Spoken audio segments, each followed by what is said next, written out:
So this article pops up the other day. 10 overlooked classics from the indie boom. So I thought I'd have a look at it.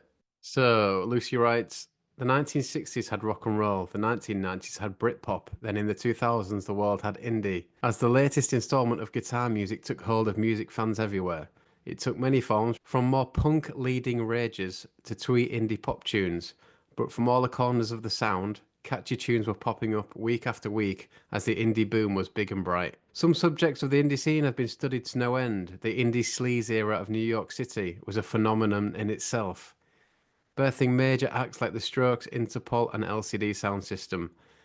But under the exciting buzz of new noise, some great tracks slipped through the cracks as underrated treasures.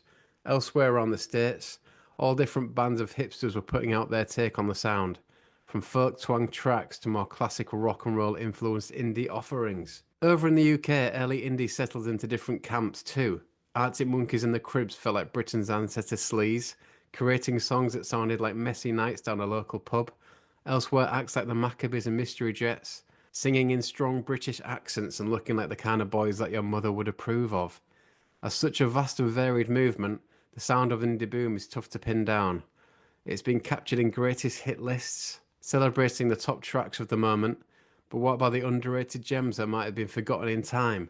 These 10 songs demand a revisit.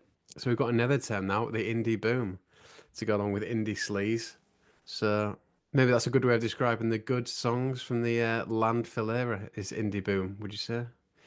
Or slightly less negative connotations, maybe. I don't know.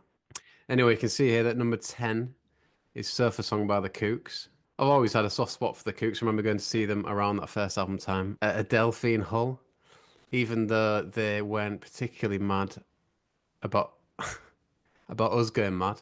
I remember the microphone was going into Luke Pritchard's face, and he wasn't best pleased. I think he'd rather people chilled out a bit, which wasn't really the vibe of the time. But anyway, there's a lot of great songs on that first album, I think. Be a very nostalgic album to revisit. And Surfer Song's one of those, so maybe it is a bit underrated. Well, so we'll allow that one. Young Love, great song. Young Love, Mystery Jets and Laura Marling. Great song, great band. So, yeah, I actually had this song in my head recently. It's an absolute banger, yeah. I'd say this and Two Doors Down were maybe a bit underrated from that era. I think I'd rather hear Two Doors Down on a night out, would I? But yeah, I mean, again, underrated. Probably not by like-minded people, but maybe overall, yeah, I'd accept that. About Your Dress. I mean, I guess it's not one of the big singles from the Maccabees, About Your Dress. I don't, again, that I don't feel it's particularly underrated by people that are into them, but I suppose is this taking a more broader look? I guess it's songs that you don't hear on the radio played from that era, isn't it? That you probably wouldn't hear any of these songs played on the radio. Maybe Young Love by Mystery Jets you'd hear on Radio X or XS Manchester, as I listen to around here. But yeah, we'll accept that one. What Katie did next by Babyshambles. That's a bit rogue. I'd probably have to disagree with this one. I don't think it's a particularly strong song from that album, in my opinion. Yeah, I'd probably have to disagree with this, to be fair. I think it's an alright song, but there's definitely better underrated songs from that album, particularly Eight Dead Boys. Yeah, personally, the song doesn't do a lot for me. I think the recording's very loose, which I guess is the whole point of the album, really. But yeah, I'm not sure I'm having that one. Let's see what they say. In the Libertines, What Katie Did became a genre-defining anthem, written for Kate Moss as the model and the musician became the early 2000s ultimate indie it couple. But on Babyshambles' 2005 record Down in Albion, Doherty continued the story with a follow-up, chasing up the original heartbreak tune with an imploration of love, declaring, if you love her, then tell her you love her. It is a nice song, but I'm not sure I'm having underrated. I think there's better underrated songs that could make this list personally. Date with a Night. There's no way that's underrated, is it? The author writes, sure, everyone loves Maps, Wire Control, or later tracks like Heads Will Roll, but Date with a Night deserves more life. It swells and breaks, throwing their listeners through a series of climaxes and collapses that always got their crowds going crazy. That always got their crowds going crazy back in their early days of warehouse parties and small venue gigs on the New York circuit. I mean, maybe this is one that doesn't make the radio as well, I guess. I guess you're likely to hear Heads Will Roll if they're going to play a Yeah Yeah Yeah song now, or Maps. But I mean, this song was such a staple of every indie night back in the day. It's hard to like say it was underrated. Um, but maybe I'll let that one slide, as it is a great song, obviously. Ragged Wood, Fleet Foxes. Right, I'm gonna have to remind myself of this. I did enjoy Fleet Foxes when they came out initially.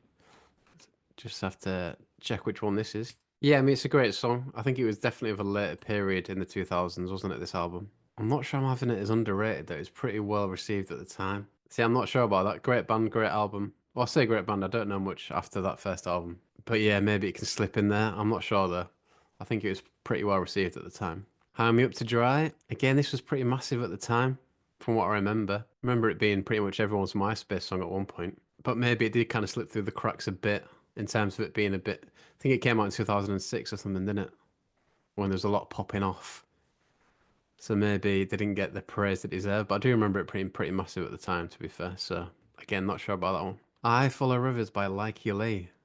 Okay, let's have a listen to this. Yeah, it's an absolute tune. I just realised what it is. I'm pretty sure there was a kind of a remix. It's around, yeah, like it was the later part of the 2000s. I remember like a slight remix with like a dubsteppy person. Yeah, it's the Magician remix I'm thinking of. Um, Arguably better than the original, in my opinion. Well, I just got good memories of it, to be fair. So yeah, I'd probably allow this one in there. It's a great melody. It's in that 2000s bracket, probably alternative leaning. And here they call it the soundtrack for Top Shop Clad Indie Girls. So fair play. Can't argue with that, really, can you? Bigger Boys and Stolen Sweethearts, Arctic Monkeys. One of the many B-sides that was pretty massive in its own right as a demo. One of their most underrated B-sides, they're calling it. Yeah, I mean, why not? I mean, yeah, I guess you could say that. I think all the B-sides are pretty well received, but yeah, it probably is one of the better ones. But there's loads, isn't there? Like Cigarette Smoker, Chew Chew. But yeah, we'll allow this one in. Fair enough. You Were Always the One by the Cribs rocks in at, well, I don't think this is a top 10, is it? But if it is, this is coming in at number one. You're Always the One by the Cribs. Fair play. What a song. We'll read what they say about it. The Cribs are another band where you can almost smell the cheap cider and feel the side fringe on your face the second it starts up. The buzz around the band was so high in 2008 that Smith's guitarist Johnny Marr even joined their lineup, clearly seeing them as the next coming of indie royalty. But when listening back to their 2004 self-titled debut album, it's easy to understand why.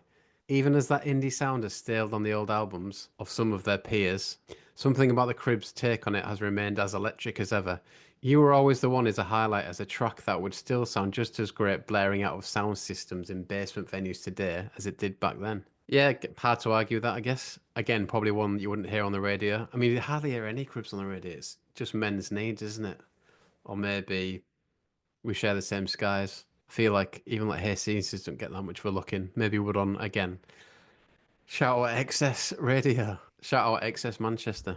So yeah, hard to argue with that. Fair enough. You're never going to argue with the Cribs at number one in a list unless it's a negative one, but that's obviously not going to happen either. Well, that Landfill one was a bit negative, but I don't think Cribs are number one. However, they did feature a couple of times. Anyway, that was a different video.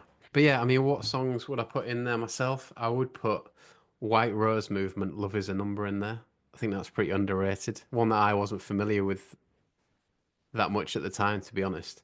It's one that I've come to in later years. There's quite a few on the Naughties Indie One Banger Wonders playlist that I made, to be honest, that might sneak in there.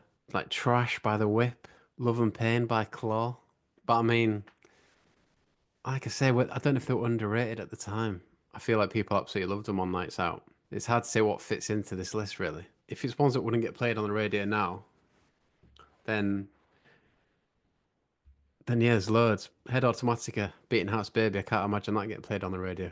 I guess it's because they didn't have a big catalogue to them, so they don't. These kind of one banger wonders don't get really played on radio anymore. The Bloodhound with Suspicious Character, the Spinter Bando Mandy. I mean, there's quite a few really. Lucia Starts Fires by Jolene and the Jing Jang Jong. I mean, maybe this is just a separate list and doesn't really apply to underrated, although it feels a bit of a blurred lines to me. But what do you think? Do you agree or disagree with anyone in this far out list? Are there any missing ones that stand out? Have your say in the comments.